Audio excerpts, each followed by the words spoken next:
Indian government tax পাচ্ছে। যতক্ষণ পর্যন্ত আমরা এটা বাংলাদেশে না আনতে পারবো ততক্ষণ পর্যন্ত তো আমাদের গভর্নমেন্ট ট্যাক্স বেনিফিট থেকে হারা যাবে। তাহলে কারাই এডিট করছে আর কারাই আবার বলতেছে আমাদের ব্যান্ডউইথ শেষ হয়ে যাচ্ছে। সাপ্লাই ডিমান্ডের কারণে আমরা ইন্ডিয়ার উপর একটু ডিপেন্ডেন্ট হয়েছিলাম। ইন্টারনেট অবকাঠামো শুধু ডিজিটাল অগ্রযাত্রার মাধ্যমই নয়, এর উপরই নির্ভর করে জাতীয় নেটওয়ার্কের গতি, প্রকৃতি, স্বচ্ছতা এবং রাষ্ট্রীয় নিরাপত্তা।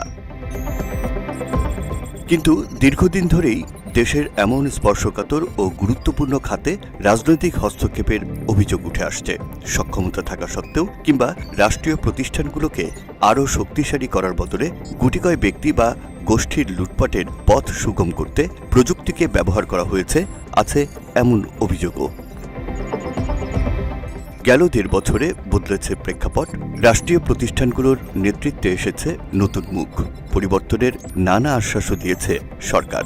তবে ঘুরে ফিরে অন্য অনেক খাতের মতোই দেশের গুরুত্বপূর্ণ সাইবার সিস্টেমও গিলে খাচ্ছে সেই পুরনো স্বার্থান্বেষী গোষ্ঠী। শুধু তাই নয়, ব্যান্ডউইথ সরবরাহে ভারত নির্ভরতা কমানোর উদ্যোগ নিলেও উচ্চ আদালতে সেটি বাতিলের আবেদনও করা হয়েছে। সম্প্রতি বাংলাদেশ সাবমেরিন কেবল BSCPLCর ব্যবস্থাপনা পরিচালকের এক ফেসবুক পোস্টে উঠে এসেছে এমনই সব ভয়াবহ তথ্য। ডাক, টেলিযোগাযোগ ও তথ্য প্রযুক্তি মন্ত্রণালয়ের বিজ্ঞপ্তি, গণমাধ্যম এবং অভ্যন্তরীণ নানা সূত্র বলছে, আন্তর্জাতিক ব্যান্ডউইথ সরবরাহের ক্ষেত্রে অনিরাপদ ও ঝুঁকিপূর্ণ সাবমেরিন কেবল সংযোগের চেষ্টা চলছে বেশ জোরে সোরেই। 18 অক্টোবরের সেই প্রেস বিজ্ঞপ্তিতে বলা হয়েছে, BSCPLCর মাধ্যমে ট্রাস্টেড ও আন্তর্জাতিক মানের কানেক্টিভিটির জন্য পর্যাপ্ত ব্যান্ডউইথ সরবরাহের সক্ষমতা থাকা সত্ত্বেও বেসরকারি উদ্যোগে আনট্রাস্টেড এবং ঝুঁকিপূর্ণ সাবমেরিন কেবল সংযোগের চেষ্টা চলছে। এ অবস্থায় রাষ্ট্রীয় ব্যবস্থাপনায় সরবরাহকৃত ব্যান্ডউইথ ব্যবহারের আহ্বানও জানানো হয়েছে। এর আগে BSCPLCর ব্যবস্থাপনা পরিচালক আসলাম হোসেন তাঁর ফেসবুক পোস্টে লিখেছেন, 2022 সালে 3টি বেসরকারি প্রতিষ্ঠান অন্যায্য প্রভাব খাটিয়ে সাবমেরিন কেবল লাইসেন্স পেয়েছে। অযোগ্য হওয়া সত্ত্বেও লাইসেন্স পাইয়ে দিতে একাধিকবার পরিবর্তন করা হয়েছে লাইসেন্সিং গাইডলাইনের গুরুত্বপূর্ণ ধারাও। সেই ধারায় বলা হয়েছিল, সর্বোচ্চ স্কোরপ্রাপ্ত প্রতিষ্ঠানকেই দেয়া হবে লাইসেন্স। তবে নিয়ম পাল্টে 3টি প্রতিষ্ঠানকে লাইসেন্স দেওয়ার সুযোগ তৈরি করা হয়েছে। এখন তারা আলাদা লাইসেন্স নিয়েও একীভূত হয়ে কনসোর্টিয়াম গঠন করে একটি মাত্র বিদেশি কেবলের সঙ্গে সংযোগ স্থাপনের চেষ্টা করছে।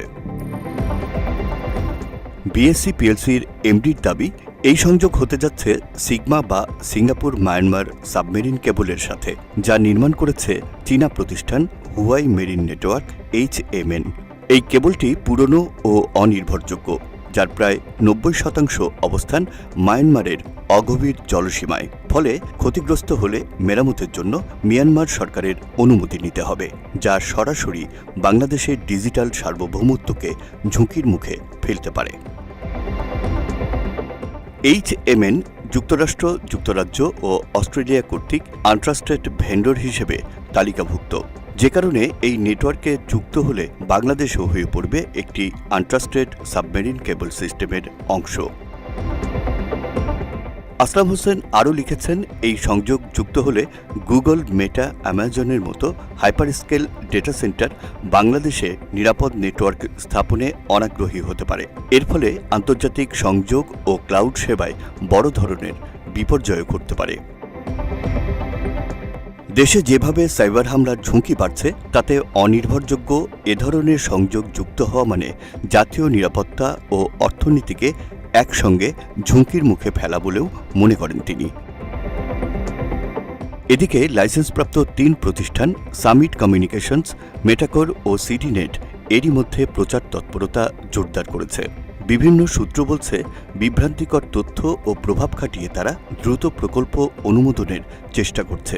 শুধু তাই নয়, সিডিনেট কমিউনিকেশনস লিমিটেডের একটি অভ্যন্তরীণ সভার সিদ্ধান্ত থেকে জানা যায়, সরকারের অনাপত্তি ছাড়াই অক্টোবরের মাঝামাঝি সময় থেকে কেবল শিপে কেবল লোড করাও শুরু করেছে তারা। লাইসেন্সিং অথরিটি BTRCও জানায়, কেবল লেইংয়ের জন্য এখনও অনুমতি দেয়া হয়নি তাদের। এরপর ওনারা যেটা চেয়েছেন সেটা হচ্ছে পারমিশন চেয়েছেন করার জন্য, ওই যে লে করার জন্য, কেবল লে করার জন্য। কেবল লে করার জন্য একটা বিদেশি শিপ আসবে আমাদের দেশের টেরিটরিতে আসবে, এটার জন্য কনসার্ন অথরিটিদের কাছ থেকে ক্লিয়ারেন্স লাগে। আমরা সেখানে ক্লিয়ারেন্সের জন্য পাঠিয়েছি। সেই ক্লিয়ারেন্স এখনো আসে না। এই ক্লিয়ারেন্স আসলে আপনারা করবেন, না করলে আসবেন করবেন না। কেবল লে করার জন্য, ওই যে বললাম লে করার জন্য পারমিশন লাগে, ওই পারমিশন ওনারা পেয়েছেন বলে আমার নলেজে নাই। লাইসেন্স প্রক্রিয়া ছাড়াও বেসরকারি 3 প্রতিষ্ঠানের মালিকানা নিয়েও প্রশ্ন রয়েছে। সামিট কমিউনিকেশনসের 49% শেয়ার দুবাই ভিত্তিক গ্লোবাল এনার্জিস হোল্ডিংসের, যার মালিক আজিজ খানের মেয়ে আদিবা আজিজ খান। বিদ্যুৎসহ নানা খাতে দুর্নীতি ও অর্থ পাচারের অভিযোগ থাকলেও হাসিনা সরকারের পৃষ্ঠপোষকতায় পার পেয়ে গেছেন তিনি, এমন অভিযোগও রয়েছে। অন্যদিকে মেটাকোরের মূল মালিক লেভেল 3, যার বিরুদ্ধে ব্যান্ডউইথ চোরাচালানের অভিযোগে বিটিআরসি জরিমানা করেছিল 10 কোটি টাকা।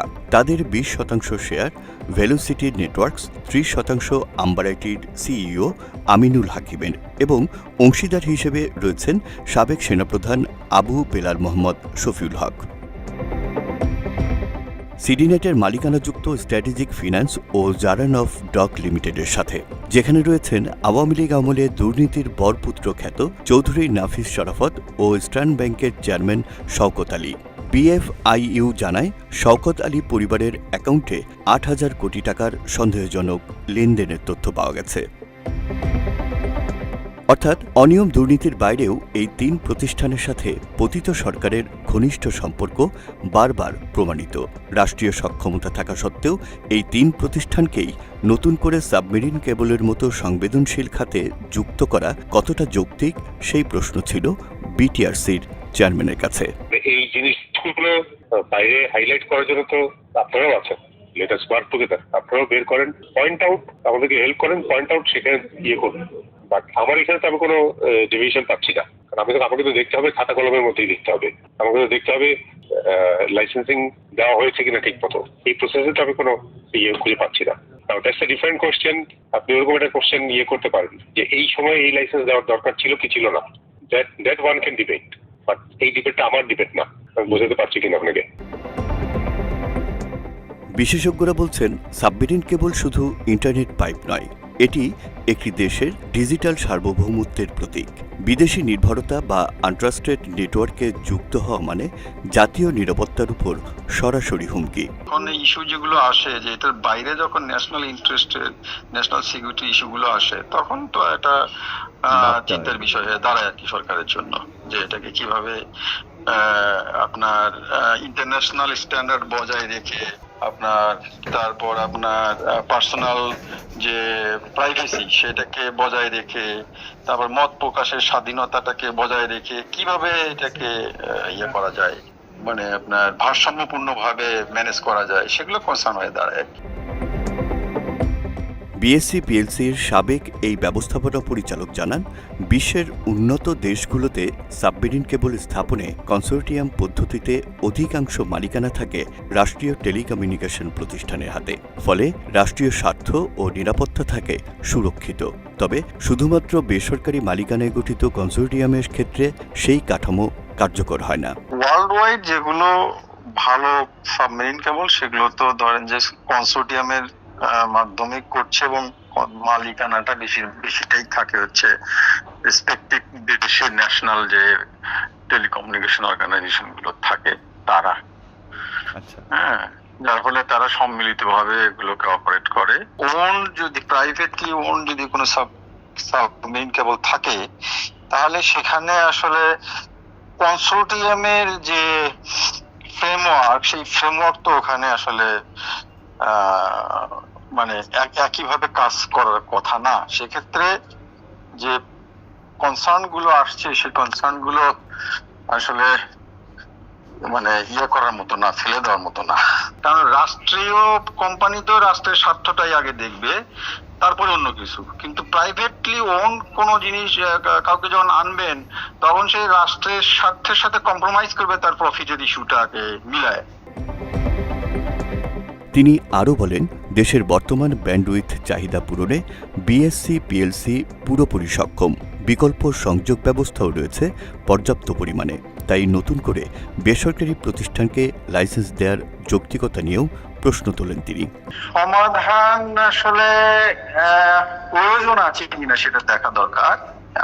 আপনি যদি বলেন, আমরা আমাদের দেশের যে চাহিদা, একটা হলো ক্যাপাসিটি আর একটা হচ্ছে আপনার রিডান্ডেন্সি, দুই দিক থেকেই কিন্তু বাংলাদেশ সাবমেরিন কেবল কোম্পানি যেটা ছিল সেটা কিন্তু মিট করে।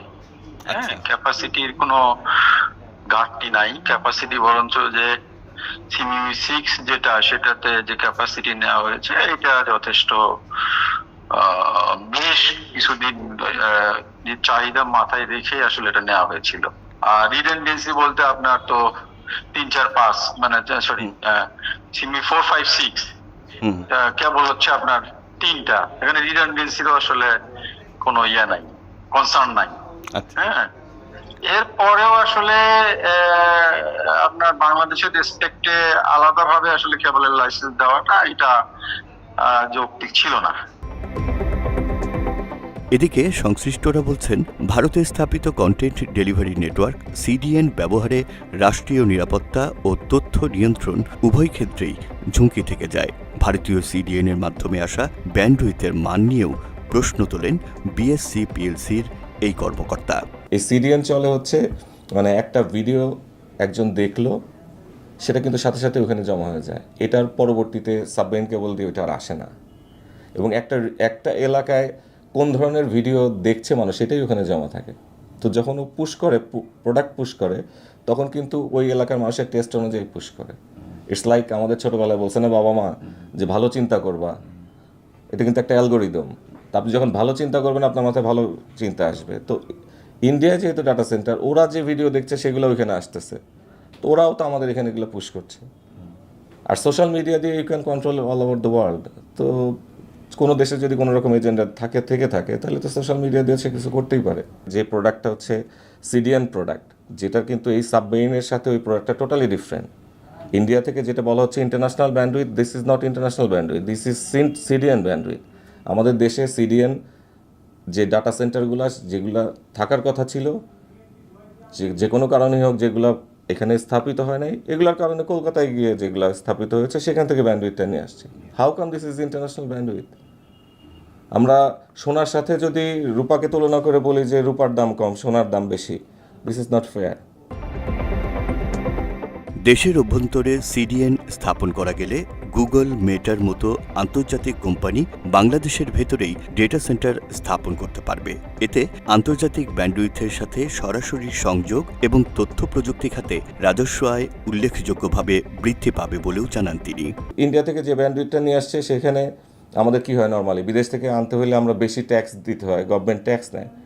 আমরা দেশের কোম্পানি, আমরা নিজেদের কেবল বিল্ড করেছি, এখানে আমরা রেভিনিউ শেয়ার দিচ্ছি 3% ফ্রম দ্য ভেরি বিগিনিং যখন শুরু করেছে।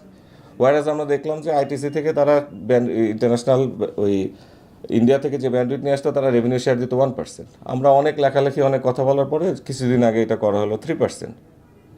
কেন?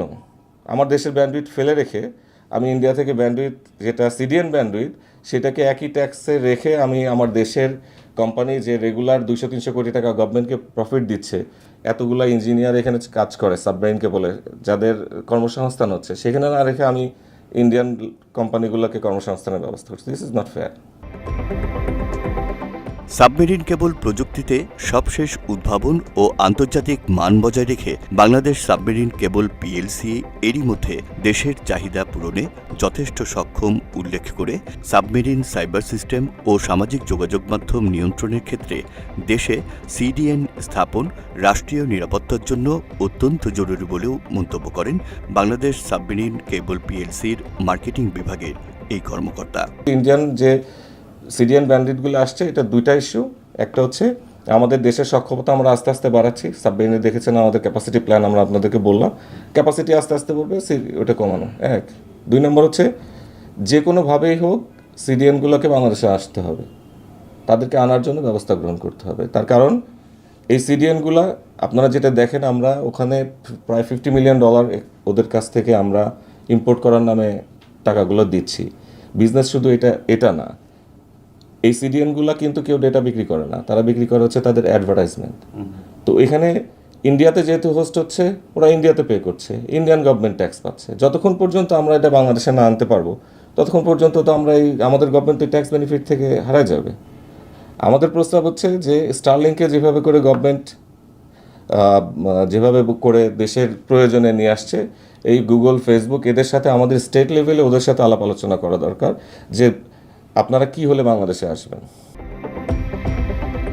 বিএসসি পিএলসির হিসাব অনুযায়ী তাদের 3টি সাবমেরিন কেবল বাংলাদেশের বর্তমান ও আগামী ব্যান্ডউইথ চাহিদা অনায়াসেই পূরণ করতে সক্ষম। আন্তর্জাতিক গবেষণা প্রতিষ্ঠান টেলিজিওগ্রাফির 2025 সালের প্রতিবেদনে বলা হয়েছে 2027 সাল নাগাদ বাংলাদেশের ব্যান্ডউইথ চাহিদা 14,800 জিবিপিএস, যা বিএসসি পিএলসির সক্ষমতার মধ্যেই রয়েছে।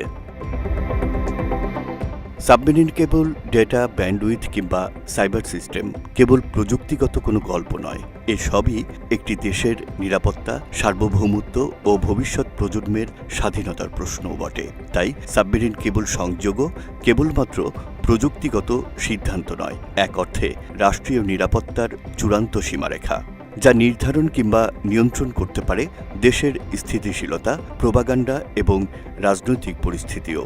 তাই এই খাতের চাবিকাঠি রাষ্ট্রের সর্বোচ্চ নজরদারিতে থাকবে, এমনটাই প্রত্যাশা সংশ্লিষ্টদের। রাকিব জুয়েল, বাংলা এডিশন।